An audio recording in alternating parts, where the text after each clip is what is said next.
stress is enormously positive. And it's when stress exceeds our ability to cope that we perceive it as negative. And actually, it's got a different word, which is called distress.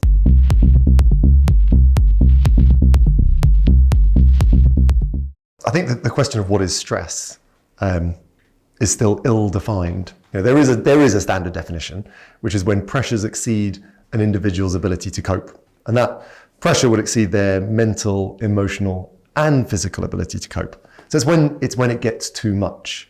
The challenge with stress is actually stress is enormously positive.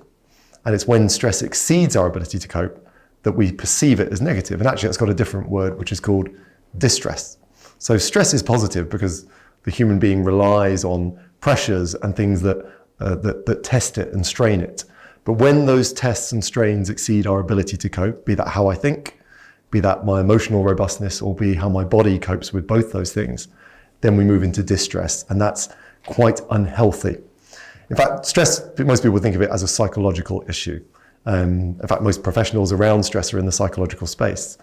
But back in 1936, a doctor stressed rats by electrocuting them, which again, I won't comment on morally. And in doing so, he saw that they had three clear anatomical changes. The rats grew a larger adrenal gland, which was interesting.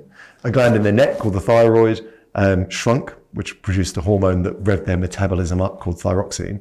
And they got stomach ulcers. And what was interesting about this is the electrocution would give none of those things.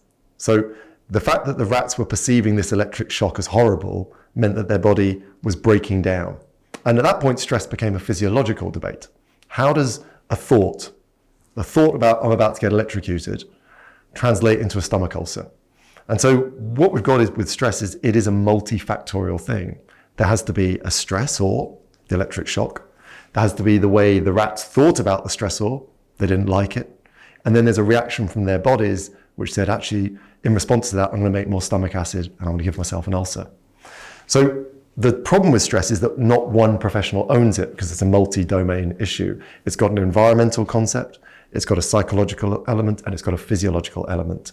And my interest is how do we put this into bite-sized pieces so people can understand now it's overtaken back pain as the single biggest cause of workplace absenteeism, why it's statistically associated with almost every disease there is, yet most people still don't have a definition or a framework of what it is.